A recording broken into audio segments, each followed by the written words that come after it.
আসসালামু আলাইকুম। আমি সঞ্জিদা মুক্তার তানজিম, প্রভাষক, ব্যবসা সংগঠন ও ব্যবস্থাপনা। আজকে তোমাদের সামনে আমি ব্যবসা সংগঠন ও ব্যবস্থাপনা প্রথম পত্রের 10ম অধ্যায় ব্যবসায় উদ্যোগ নিয়ে এসেছি। এই অধ্যায় থেকে আমরা যা যা পড়ব তা একটু এক নজরে দেখে নাও। উদ্যোগ, ব্যবসায় উদ্যোগ, উদ্যোক্তার সংজ্ঞা, ব্যবসায় উদ্যোগের কার্যাবলী, সফল উদ্যোক্তার গুণাবলী, ব্যবসায় উদ্যোগ গড়ে ওঠার অনুকূল পরিবেশ, বাংলাদেশে ব্যবসায় উদ্যোগ উন্নয়নের সমস্যা ও সমাধানের উপায়, আত্মকর্মসংস্থান ও উদ্যোগের সম্পর্ক। ঠিক আছে, এখন আমরা চলে যাই সংজ্ঞায়। উদ্যোগ কি? আমরা সাধারণত চিন্তা করে দেখি উদ্যোগ নতুন কিছু করার যে প্রচেষ্টা বা প্রয়াস, তাকেই উদ্যোগ করে, তাই না? এখন একটু খেয়াল করে দেখো, আমরা উদ্যোগটা দেখি। উদ্যোগ, যার ইংরেজি অর্থ হচ্ছে ইনিশিয়েটিভ। নতুন কিছু, কোনো নতুন চিন্তা মাথায় রেখে যখন কোনো ব্যক্তি বা ব্যক্তিবর্গ তা বাস্তবায়নের প্রয়াস নেন, তাকে উদ্যোগ বলে। তার মানে কোনো ব্যক্তি বা ব্যক্তিবর্গ নতুন কিছু করার বা নতুন কোনো কাজের বাস্তবায়নের যে প্রয়াস নেন, তাকেই বলে উদ্যোগ। আর ব্যবসায় উদ্যোগ কি? যেটার ইংরেজি হচ্ছে এন্টারপ্রেনারশিপ। কোনো নতুন কোনো ধারণা বা চিন্তা নিয়ে ব্যক্তি বা ব্যক্তিবর্গ যখন কোনো ব্যবসা শুরুর প্রয়াস চালায়, তাকে ব্যবসায় উদ্যোগ বলে। তার মানে নতুন ব্যবসার ক্ষেত্রে নতুন কিছু করার যে প্রয়াস, তাকেই ব্যবসায় উদ্যোগ বলে। এখন যদি আমরা বলি যে উদ্যোক্তা কি, যিনি উদ্যোগ গ্রহণ করেন তিনিই উদ্যোক্তা। এরপর যদি আমরা বলি ব্যবসায় উদ্যোগ কি, দেখো একটু খেয়াল করে দেখো, ব্যবসায় উদ্যোক্তা কি, যেটাকে ইংরেজিতে বলে বিজনেস এন্টারপ্রেনার। যে ব্যক্তি বা ব্যক্তিবর্গ, একটু দেখো, যে ব্যক্তি বা ব্যক্তিবর্গ ব্যবসার বিষয়ে নতুন চিন্তা মাথায় নিয়ে তা বাস্তবায়নে উদ্যোগী হন, তাকে ব্যবসায় উদ্যোগ বলে। তাহলে যে ব্যক্তি ব্যবসা বিষয়ে নতুন কিছু চিন্তা মাথায় নিয়ে তা বাস্তবায়নে উদ্যোগী হন, ব্যবসা করার ক্ষেত্রে নতুন কিছু চিন্তা মাথায় এনে সেটা করার ক্ষেত্রে উদ্যোগী হয়, তাকেই বলা হয় ব্যবসায় উদ্যোক্তা। এখন আসো আমরা আমাদের নেক্সট কোয়েশ্চেনে চলে যাই, যেটা হচ্ছে ব্যবসায় উদ্যোগের কার্যাবলী। দেখো কি কি কার্যাবলী, কি কি কাজ আমরা নতুন কিছু করার চিন্তা করলে বা নতুন কিছু করার সময় বা ব্যবসায় নতুন কিছু করতে গেলে আমাদের কিছু কাজ করতে হবে, যে কাজগুলোকে ব্যবসায় উদ্যোগের কার্যাবলী বলে। দেখো, প্রথমে উদ্যোগ চিন্তার উন্নয়ন, প্রথমে করতে হবে উদ্যোগ চিন্তার উন্নয়ন, তারপরে সম্ভাব্যতা যাচাই ও সিদ্ধান্ত গ্রহণ, অর্থ সংস্থান, ঝুঁকি গ্রহণ, উপকরণাদি সংহতকরণ, বাজার সৃষ্টি, সাফল্য ব্যর্থতা মূল্যায়ন, উন্নয়ন কর্মসূচি বাস্তবায়ন। এখন আসো উদ্যোগ চিন্তার উন্নয়নটা কি। যখন আমরা নতুন কিছু করতে চাইব বা ব্যবসায় কোনো ব্যবসায় অন্য কোনো ব্যবসায় ভালো করছে, সেদিকটা দেখার চাইতে আমরা চিন্তা করব যে ব্যবসা গড়ে তুলতে ভালো কিছু করার জন্য নতুন কি করা যায়, সে বিষয়ে বেশি আগ্রহী থাকবো এবং নতুন কি করলে ব্যবসা দ্রুত সাফল্য লাভ সম্ভব হবে সে বিষয়ে তার কাছে প্রাধান্য পাবে। এভাবে সে নতুন চিন্তাকে বিচার বিবেচনা করে উদ্যোগ চিন্তার উন্নয়ন ঘটাবে। এটাই হচ্ছে উদ্যোগ চিন্তার উন্নয়ন। এরপরে আসো সম্ভাব্যতা যাচাই ও সিদ্ধান্ত গ্রহণ। এটা কি? আমি নতুন কিছু করার আগে অবশ্যই আমাকে চিন্তা করে নিতে হবে যে কি কি সুযোগ সুবিধা থাকতে পারে একজন উদ্যোক্তার বা উদ্যোগটা গ্রহণ করার ক্ষেত্রে। কি কি সম্ভাব্যতা থাকতে পারে, কি কি সমস্যা থাকতে পারে, কি কি সুবিধা থাকতে পারে, খরচ কত হতে পারে, হ্যাঁ, এবং আমার কাঁচামাল আমি অ্যাভেলেবেল পাবো কিনা, এই সব সম্ভাব্যতাটাকে আমি যাচাই করব এবং এরপরে যে বেস্ট ডিসিশনটা হবে, যে বেস্ট সিদ্ধান্তটা হবে, সেই বেস্ট সিদ্ধান্তটাই আমরা গ্রহণ করব। এটাই হচ্ছে সম্ভাব্যতা যাচাই।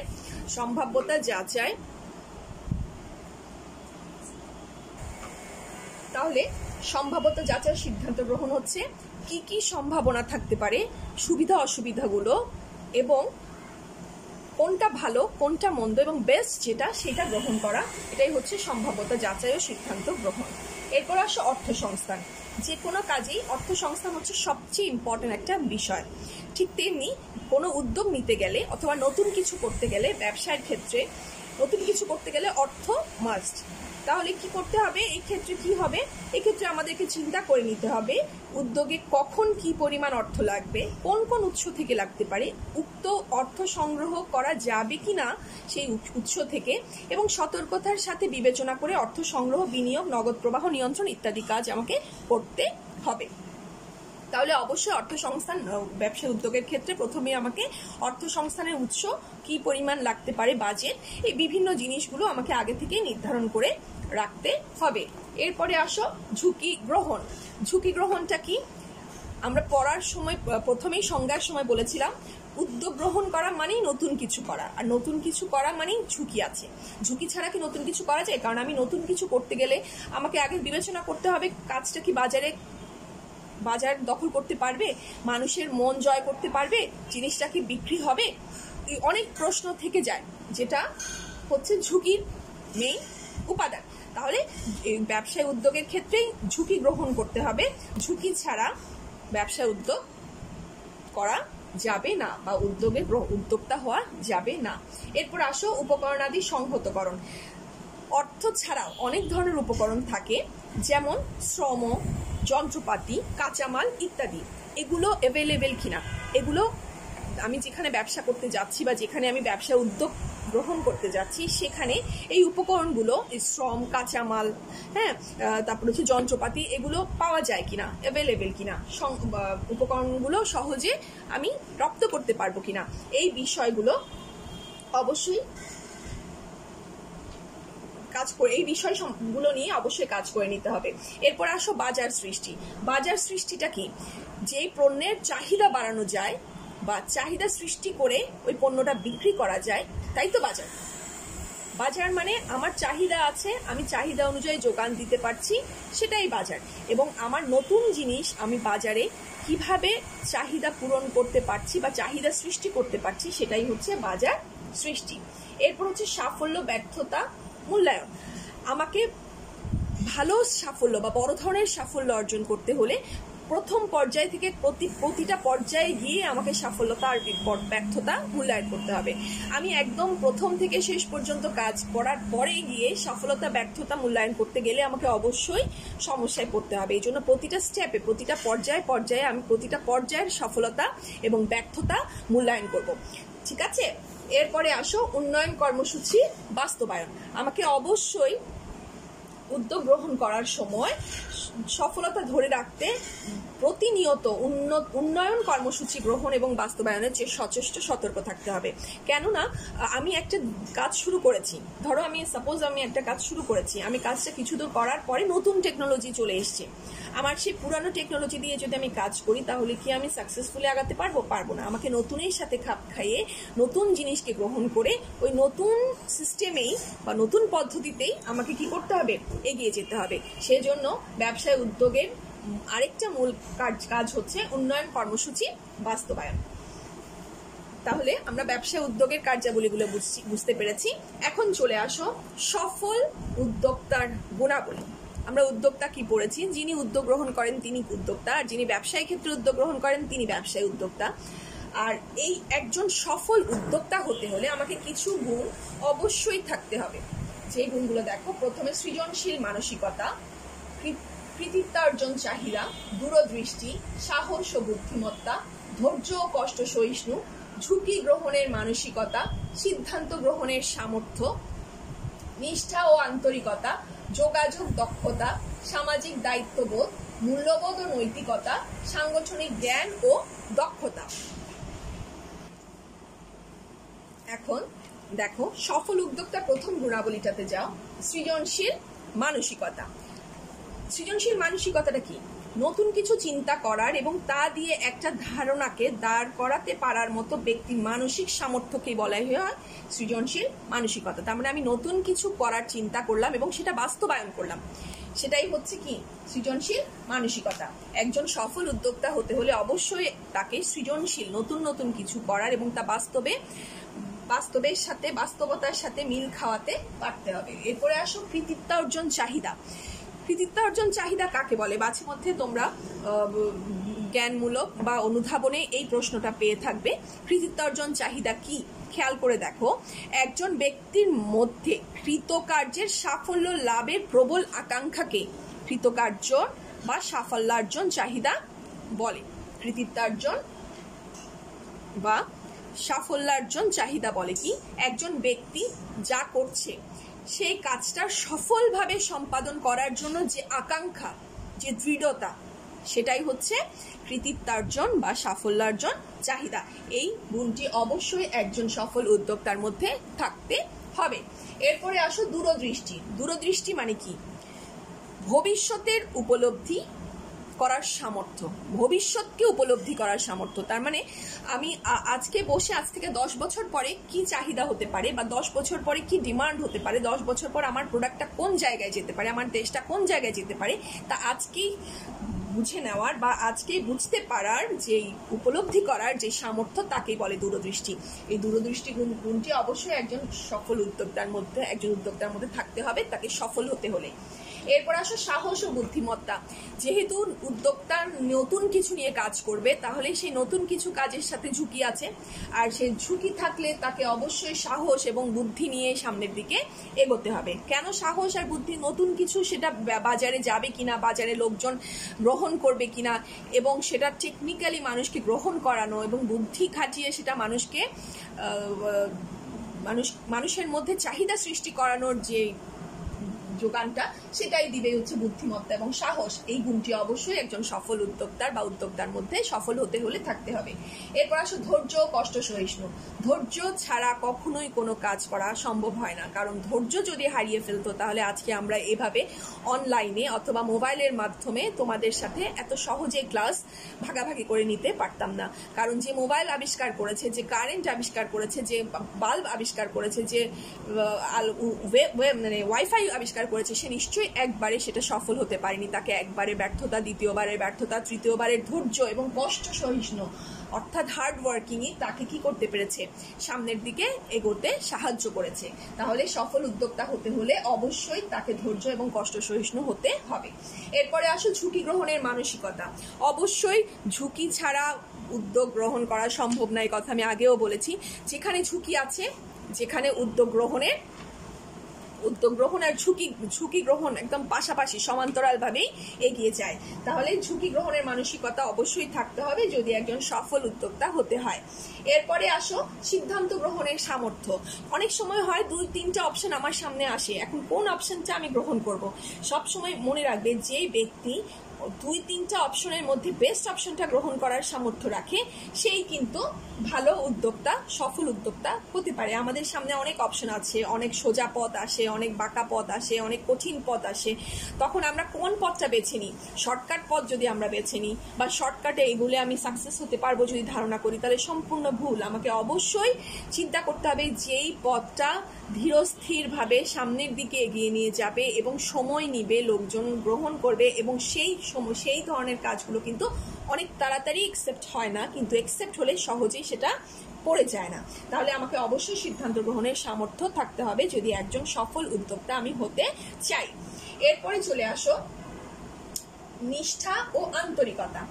অবশ্যই আমি যেই কাজটা করব সেটার প্রতি আমার বিশ্বাস থাকতে হবে, আস্থা থাকতে হবে, নিষ্ঠা থাকতে হবে, এবং আমি অবশ্যই সেই কাজটা করতে গিয়ে কোনো ধরনের কপটতা বা অকৃত্রিমতা বা লোক দেখানোর ভাবটা আমার থাকবে না। সেটাই হচ্ছে আন্তরিকতা। তাহলেই আমি আমার কাজে সফল হতে পারবো। তাহলে একজন সফল উদ্যোক্তা হতে হলে আমাকে অবশ্যই নিষ্ঠা এবং আমার কাজের প্রতি বা আমার নতুনত্বের প্রতি নিষ্ঠা এবং আন্তরিকতা থাকতে হবে। এরপর আসো সামাজিক দায়িত্ববোধ। অবশ্যই আমার কাজটি সমাজের জন্য ভালো, লাভজনক, উপকার হবে এরকম কাজ হতে হবে, এবং আমি যে কোনো কাজ করার সময় আমাকে অবশ্যই সমাজের দিকটা বিবেচনা করতে হবে, সামাজিক দায়িত্ববোধ থাকতে হবে। এটা আরেকটি গুণ। এরপর আসো মূল্যবোধ এবং নৈতিকতা। প্রথমে আমি মূল্যবোধ আর নৈতিকতা বোঝানোর আগে এগুলোর সংজ্ঞাটা একটু বোঝা খুবই জরুরি। দেখো, মূল্যবোধটা হচ্ছে, আমি খুব সহজভাবে বলি, দেখো কোনটা ভালো এবং কোনটা মন্দ এই সংক্রান্ত যে বোধটা, ফিলিংসটা, সেটাই হচ্ছে মূল্যবোধ, যেটা আমি জন্ম থেকে পেয়ে আসছি।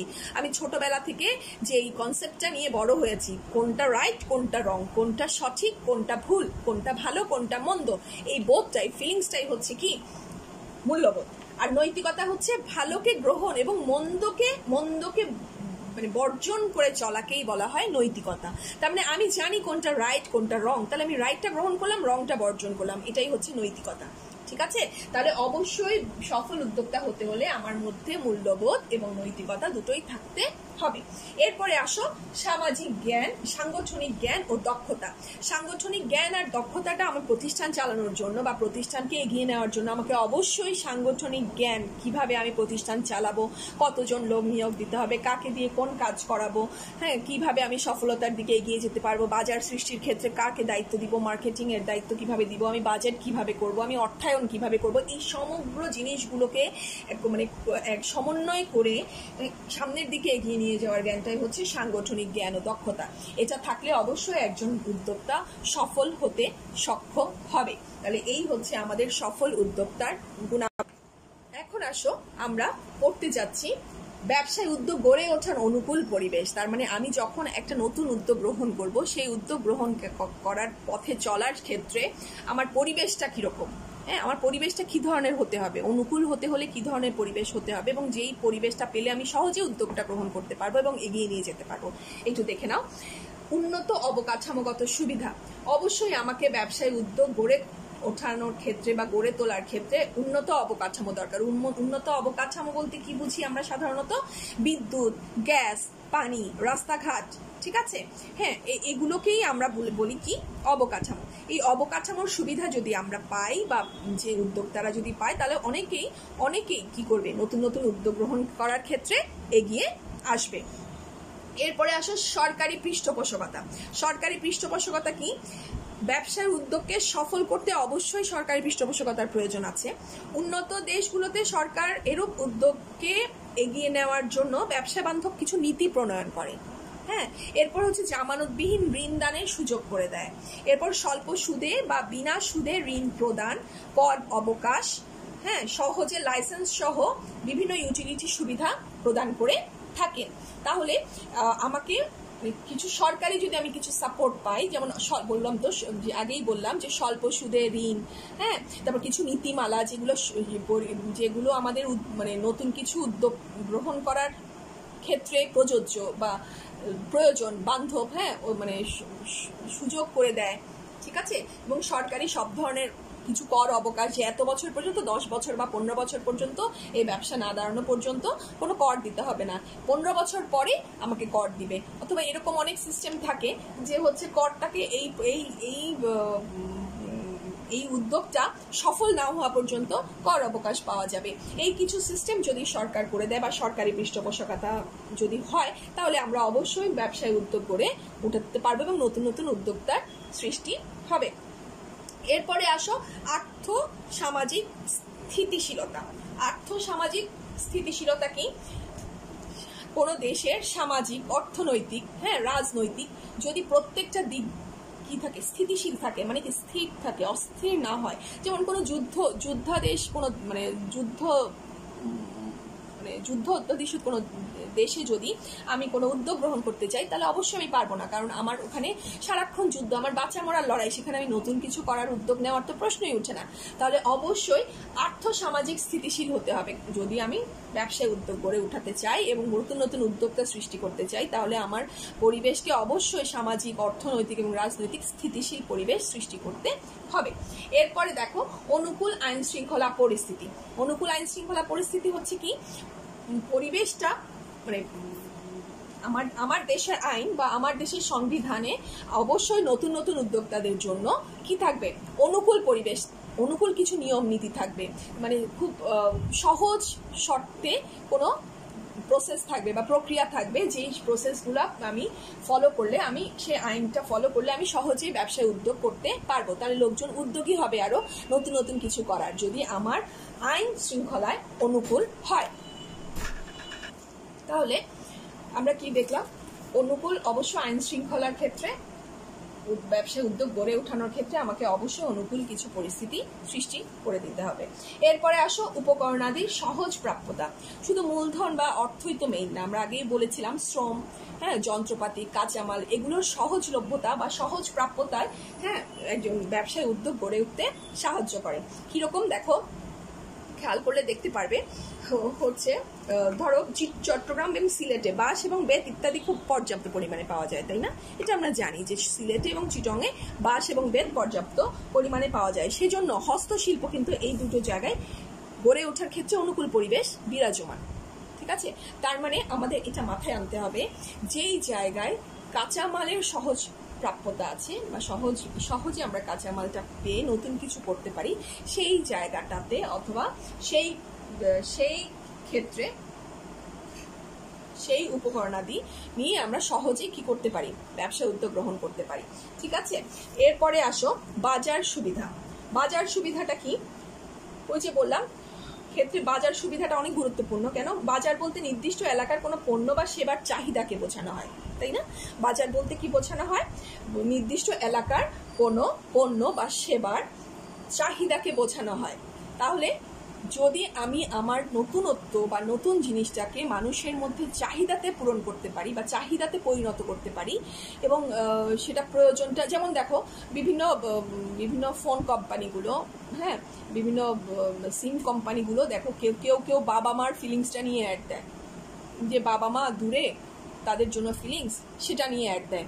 কেউ আবার অ্যাড দেয় তরুণদেরকে নিয়ে, তারুণ্যের উচ্ছলতা নিয়ে অ্যাড দেয়। তাহলে এটা কেন করে? নতুন নতুন জিনিসগুলো আনে, নতুন নতুন বিজ্ঞাপনগুলো এনে মানুষকে কি করে? আগ্রহী করে তোলে, চাহিদা, ভোক্তাদের চাহিদা সৃষ্টি করে তোলে। কিসের জন্য? সে প্রোডাক্টটা বিক্রির জন্য বা সেই নতুন জিনিসটা গ্রহণ করার জন্য। তাহলে আমাকে অবশ্যই উপকরণাদির সহজ প্রাপ্যতা, বাজার সুবিধা আমাকে অবশ্যই থাকতে হবে, কারণ বাজারটাই হচ্ছে কোনো কাজ করার মূল পাথেয়, মূল বিষয়টাই হচ্ছে বাজার। এরপরে আসো প্রশিক্ষণ উন্নয়নের সুবিধা।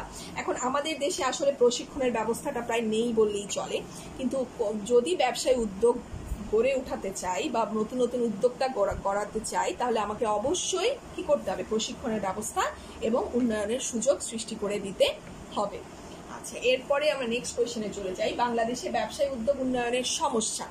কি কি সমস্যা আমরা ফেস করি ব্যবসায়ী উদ্যোগ করতে গেলে বা উদ্যোক্তা হওয়ার ক্ষেত্রে? দেখো, উদ্যোগ বিষয়ক শিক্ষার অভাব। আমাদের লেখাপড়াটা উদ্যোগ বিষয়ক না, আমরা সৃজনশীল পড়ি বা বানিয়ে লিখি বা মুখস্থ করে লিখি, যেটাই লিখি না কেন আমরা বই রিলেটেড লিখি, আমাদের প্র্যাকটিক্যাল পড়া খুবই কম। তাহলে উদ্যোগ বিষয়ক শিক্ষার আমাদের অভাব আছে, প্রশিক্ষণের অভাব আছে, যেটা আমি আগেই বলেছি, আমাদের দেশে প্রশিক্ষণের প্রচুর অভাব আছে, সরকারি সাহায্য সহযোগিতারও অভাব আছে, মূলধনের অভাব তো অবশ্যই আছে, যেহেতু আমরা উন্নয়নশীল দেশ বা উন্নত হতে যাচ্ছি এমন দেশ। এই ধরনের দেশে আসলে যেহেতু আমরা সহজে ঋণ পাই না, স্বল্প সুদে ঋণ পাই না, এবং ব্যক্তিগত অর্থেও পাওয়াটা খুব কষ্টকর, সেহেতু মূলধনের অভাবটা রয়েই যায়। আইনগত জটিলতা, আমাদের দেশে আইনগত জটিলতা আছে উদ্যোগের ক্ষেত্রে। রাজনৈতিক স্থিতিশীলতার অভাব, যদিও শেষ কয়েক বছর রাজনৈতিক স্থিতিশীলতা এসছে, কিন্তু আসলে আমাদের দেশ কিন্তু রাজনৈতিকভাবে অস্থিতিশীল থাকে সবসময়। তাহলে এই স্থিতিশীলতার অভাবের কারণে আমরা নতুন নতুন কিছু উদ্যোগ করতে পারি না, কারণ আমরা যখন ব্যবসায় উদ্যোগ গ্রহণ করি সেটা একদিনের জন্য না, 2 দিনের জন্য না, কয়েক বছরের জন্য হয়ে থাকে। হ্যাঁ, তাহলে সেই কারণে আমাদের রাজনৈতিক স্থিতিশীলতার খুবই প্রয়োজন। এরপর আসো প্রচারণার অভাব। সাধারণত আমাদের দেশে হয় কি, আমাদের দেশের লোকজন হচ্ছে কি দেখাতে পছন্দ করে? এই যে ধরো খুন, নির্যাতন, দুর্ঘটনা, হরতাল, হ্যাঁ, মারামারি, হ্যাঁ, এইসব দেখাতে বেশি পছন্দ করে আমাদের প্রচার যে মিডিয়াগুলো আছে সেগুলো। কিন্তু আমাদের দেশে সফল উদ্যোক্তাকে নিয়ে বা নতুন নতুন কিছু আইডিয়া নিয়ে, হ্যাঁ, খুব কমই প্রচারণা হয়ে থাকে। হ্যাঁ, যেই কারণে আমাদের বাংলাদেশে ব্যবসায় উদ্যোগ উন্নয়নে তেমন একটা প্রয়াস দেখা যায় না। আর আচ্ছা, এরপরে আসো বাংলাদেশে ব্যবসায় উদ্যোগ উন্নয়নের সমস্যা সমাধানের উপায়। এই সমস্যাগুলো যদি আমরা সমাধান করতে পারি, তাহলেই আমাদের দেশে ব্যবসায় উদ্যোগ উন্নয়নে সমস্যা শেষ হয়ে যাবে এবং আমরা নতুন নতুন উদ্যোক্তা সৃষ্টি করতে পারবো। ঠিক আছে, আর আজকে আরেকটা লাস্ট কোয়েশ্চেন। আজকে দেখো আমাদের লাস্ট কোয়েশ্চেন, সেটা হচ্ছে আত্মকর্মসংস্থান ও উদ্যোগের সম্পর্ক। প্রথমে আমরা জানি আত্মকর্মসংস্থান কি।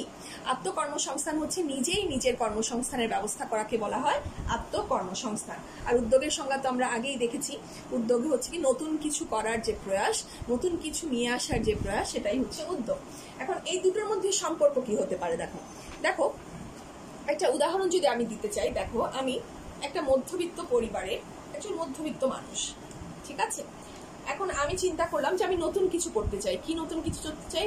সাধারণত যে বুটিক হাউসগুলো আছে, যে ডিজাইনারের যে ড্রেসগুলো আছে, সেগুলো অনেক কস্টলি, যেগুলো উচ্চবিত্তরা খুব ইজিলি অ্যাভেল করতে পারে, যেটা মধ্যবিত্তরা করতে কষ্ট হয়। এবং নিম্নবিত্তদের জন্য নিম্নবিত্তদের একটা লেভেল আছে যেটাতে তারা ওভাবেই জিনিস ওইরকম দামেই জিনিসগুলো পাচ্ছে, কিন্তু মধ্যবিত্তরা না উচ্চবিত্তদের সাথে ম্যাচ করতে পারছে না নিম্নবিত্তদের সাথে ম্যাচ করতে পারছে। তাহলে আমি চিন্তা করলাম যে আমি এমন একটা বুটিক হাউস খুলবো, বা আমি এমন একটা বুটিক হাউস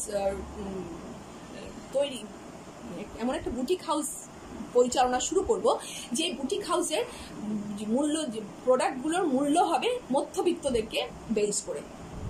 এবং আমি চিন্তা করব যে আমি আমার প্রত্যন্ত অঞ্চলের অনেক বোনরা আছে, মারা আছে, যাদেরকে আমি প্রশিক্ষণ দিয়ে সেলাই, এমব্রয়ডারি ইত্যাদি এবং আমার ডিজাইনের বিভিন্ন বিষয়গুলো নিয়ে তাদেরকে যদি আমি প্রশিক্ষণ দেই, এবং প্রশিক্ষণ দিয়ে তাদেরকে যদি আমি কি করতে পারি, প্রশিক্ষিত করতে পারি এবং আমার জন্য কাজ করতে পারি, তাহলে আমি স্বল্প মূল্যে জিনিসগুলো আমার কাছে আনতে পারবো। এবং আমি কিছু প্রোডাক্ট প্যাকিং বা কিছু বাড়তি কিছু কাজ করে আমি স্বল্প মূল্যেই, রিজনেবল প্রাইসে আমি মধ্যবিত্তদের মধ্যে ডিজাইনের ড্রেস পরানোর ব্যবস্থা করতে পারি। তাহলে এটা কি?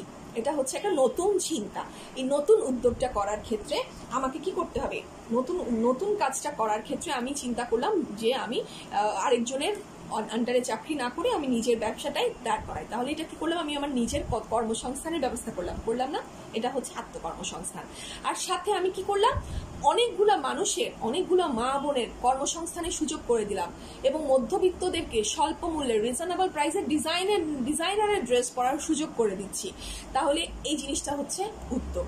তাহলে মানে আত্মকর্মসংস্থান এবং উদ্যোগ পাশাপাশি, কিন্তু এক নয়। তাহলে আত্মকর্মসংস্থানটা হচ্ছে আমি নতুন কিছু করছি, সেটা ইম্পর্টেন্ট না, আমি নিজে কর্মসংস্থানের ব্যবস্থা করছি, সেটাই হচ্ছে আত্মকর্মসংস্থান। আর উদ্যোগ হচ্ছে আমি কি করছি? সমাজের উন্নয়ন করছি এবং অর্থনৈতিক উন্নয়ন করছি, ঠিক আছে, এবং সাথে মানুষের কর্মসংস্থানের ব্যবস্থা করছি, সেটাই হচ্ছে উদ্যোগ। তাহলে আশা করছি তোমরা আত্মকর্মসংস্থান এবং উদ্যোগের সম্পর্কটা বুঝতে পেরেছো। আজকে এতটুকু, ইনশাআল্লাহ নেক্সট ক্লাসে দেখা হবে। সবাই ভালো থেকো, দোয়া করো। আল্লাহ হাফেজ, আসসালামু আলাইকুম।